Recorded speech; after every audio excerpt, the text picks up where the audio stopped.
Gentlemen, welcome back. I have a few things to tell you in this video. I want to talk about what happened to my old Jeep, the direction of my new Jeep, sponsorships and product reviews, and then the direction of this channel and what's ahead. And I was driving by an Overland Park Jeep and I saw this beautiful black four-door sitting there with a soft top, just shiny as can be, just looked awesome. And I was like, gotta have that Jeep. So I went in and I bought it. And this was in, I think, 2006, like October. So it was one of the first JK Unlimiteds in Kansas City. And I loved that Jeep. I hauled equipment with it. I towed generators with it. It was just a great all-around vehicle. And then in 2010, in July, was the first time I took it off-road. And that's my first wheeling video on this channel. It's pretty potato quality because back then I was editing in 960, not even posting full HD. It was pretty bad, and because of my crappy MacBook, I couldn't even edit full HD, so it was quite compressed. I would think I was exporting in an H.264, horrible compression, so I don't even think YouTube shows those videos anymore because the quality is so bad. But it's there. It's my first wheeling experience with the Jeep, and it was so much fun. Just grinding it over everything, and I had no idea what I was doing. I met a couple guys down there. I took my brother with me. The plan was to go camping and then wheel down at Kansas Rocks for the weekend. And the first day it was hot, and we were following around like a TJ and a Cherokee. We had a great time. Found some mud pits, and I had stock Wrangler SRA tires on it. And I think the wheels were like 16s. The tires were 29 inches or something small like that. They were pretty tiny. But God, the thing just went around. It got around everywhere. I didn't know to check for skid plates or anything. And in fact, just like every other wheeler, I christened the Jeep and I ripped off the air dam on a rock. My first wheeling trip. That's kind of how these JKs lose their trail virginities. They rip off that air dam. I lost my reverse clutch. My reverse clutch burned out on the automatic, and so I did not have reverse when I pulled out of there. So when I was airing up my tires, I had to kind of push the Jeep back so that I could turn and then drive out of there. And that was a $2,600 mistake. And I was like 24 at the time, 24, 25, something like that. So that was a pretty expensive lesson to learn, how to properly drive a Jeep. And that's what started it all. I started making videos and putting them on YouTube, and I met some local guys, and they would say, "Hey, Brandon, come on over. We got this local club." And so I met up with them and saw their Jeeps. Back then, 33s and 35s were massive. And they started showing me what to do, what to build on my Jeep. And I had a Quadratec magazine, so hey, that looks beefy, that looks beefy, I want that, sure. And slapping the stuff on the Jeep and building it up, hitting the trails, and I just loved making videos. And so I brought my camera. And it's grown ever since. So I had that Jeep, and it grew with me. That's my first wheeling vehicle, and I learned how to work on it. I learned maintenance. I learned if I broke something, I had to take care of it because the stuff was expensive. But if it broke, I wanted to know how to fix it, so if it broke again on the trail, I knew what in the world to do. So it was a good learning experience, but it was an expensive one. Over the years, from the mudding, and you've seen my videos, the crap I did to that Jeep. All the mud pits, like the infamous one is Troxel's Trough at Kansas Rocks. So they nicknamed it Paddock's Puddle after me because I kept getting stuck in it. For good times, if I'd be out with a bunch of buddies and the day would be slow and I wanted to put on a show, I'd say, "Hey guys, follow me," and I'd go get stuck in the pit and have to get drug out and probably break something. But it was fun. It was a good experience. But that's before I had kids. And then I had kids. And then I needed something more reliable. And that Jeep was costing me more than a car payment a month to keep it streetable. It was my daily driver. I'd wheel it hard on the weekends, and then I'd come home, clean it off, try to fix anything Sunday night so I could drive it to work on Monday. And that was getting expensive. The suspension on it, it was a Frankenlift. I think the shocks and the springs, that was the third or fourth Jeep that they were on. I paid $50 for that lift. It was a horrible ride. Nothing was aligned on it, but I loved it. It rode like crap, but it was my Jeep. And, but again, so kids came along and I needed something more reliable. And the straw that broke the camel's back is I was getting on the highway and I blew a transmission cooling line, just popped it out and it bled out fluid all over the highway. And I was like, why the hell is this thing not shifting? I didn't know what was going on. Happened to look into my mirror and see this trail of smoke behind me in rush hour traffic, like a smoke screen. The last time I wheeled it was like the 2015 Frostbite.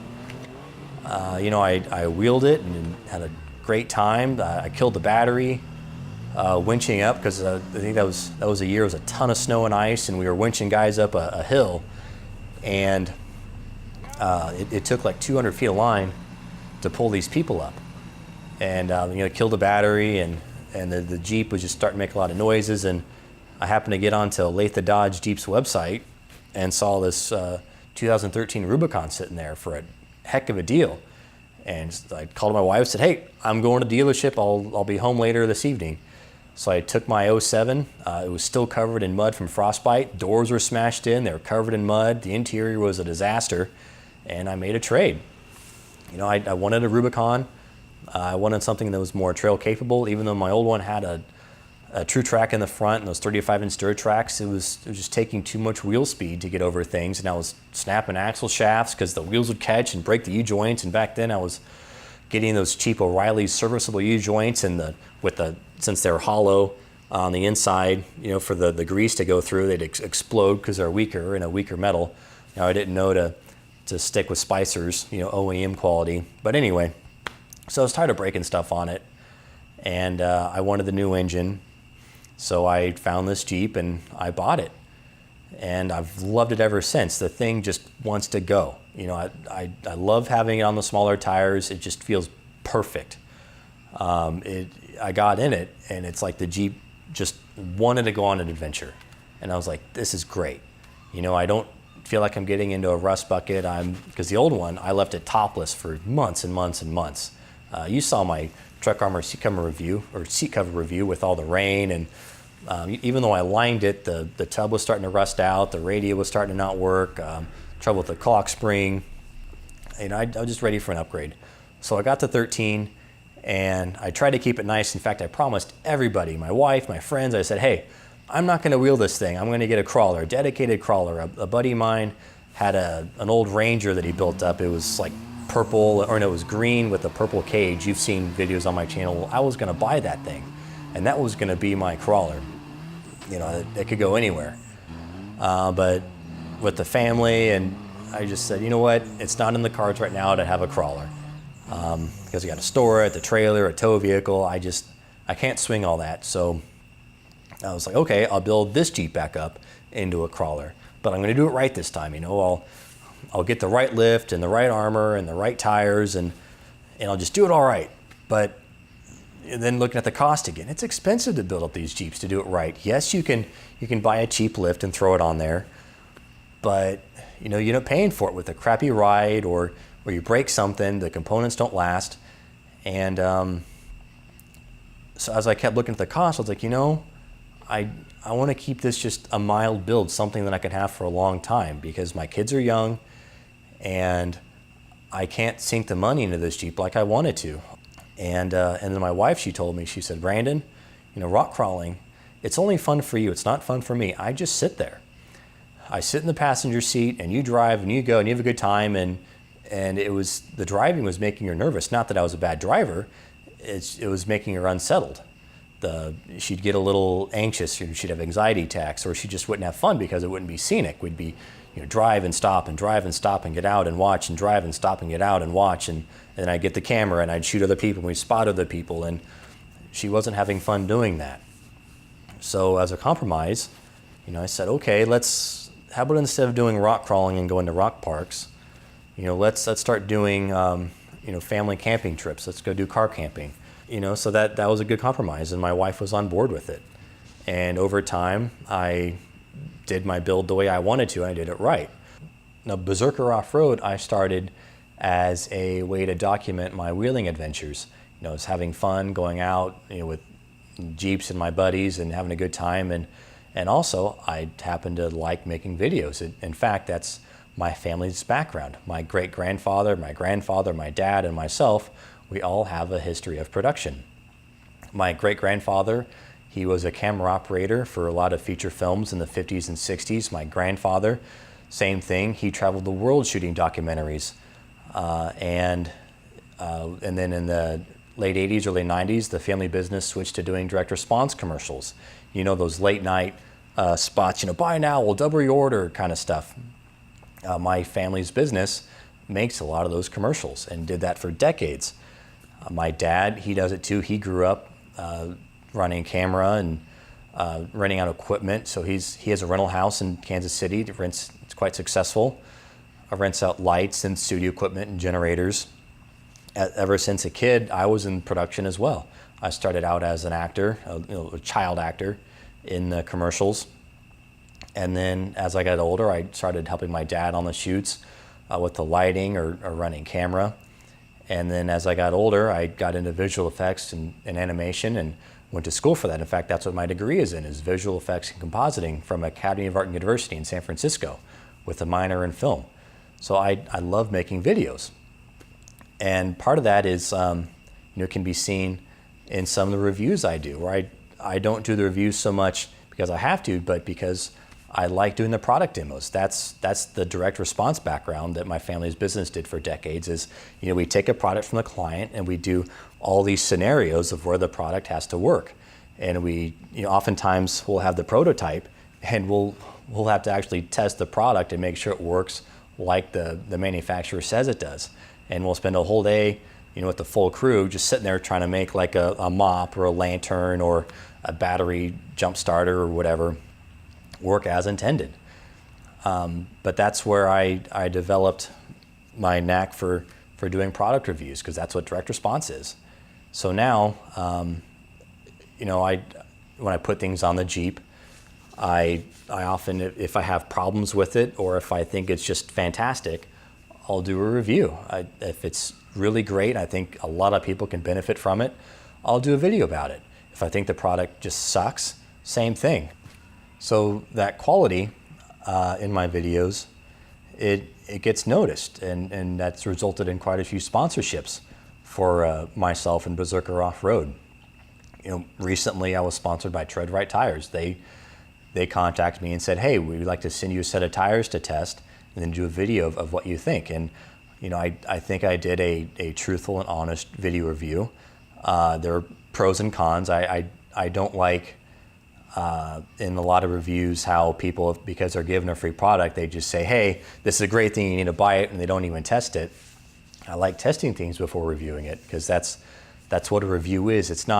A review is not an unboxing video. A review is, here is how it worked for me, and you have to have had enough time with that product and use it enough that you can truthfully say, this is how it worked for me. So I do like to review things that I have on the Jeep, but often I get sponsorships or opportunities to be sponsored. I turn a lot down because I either don't have the time or I just don't think the product is that good. If I'm going to go through the effort of doing a review, I want to make sure it's good to begin with. I don't want to get stuck just raining on a company because the product is that bad. Even though it could help other people, I just think I don't want to go through the effort for an overly negative video. It's something I enjoy, so I need to make sure that if it's a product I'm going to review, that it's something I would have fun doing. It's kind of a gray area, because when you're given something, you want to be nice to them because they gave you a product, but at the same time, you need to be truthful to your audience, and I want to be truthful to you guys. If I am given a product, I am upfront about that in the video. So Berserker Off-Road, where's the channel going? I'm making more adventure videos, longer format videos. I'm doing more destination trips. For example, this summer I went to Moab and then I went to Colorado, and I'm working on videos for those trips right now. I'm having a lot of fun living out of the Jeep for a week or so and wheeling and taking in the sights and shooting video. And I want to keep doing that. I want to keep finding these great places to go to and make videos about it. I don't want to just go to the rock park for a day and beat on our Jeeps and make a video like that. Even though they are popular on the channel, as an individual, as a wheeler, as a Jeeper, I'm definitely maturing, and that's going to reflect in my videos. So watch for more trips. In the comments below, let me know if there are any places I should go to, anywhere you think that would be a good spot for me to either go with my buddies or to take my family. But yeah, that's where the channel is heading, so expect more long format adventure trip videos. So I know I've been talking a lot. I wanted to give you a quick update on what happened to the old Jeep, sponsorships and reviews, and my background in production, and then I wanted to talk about where the channel is going. So thanks for tuning in, and I'll see you on the trail.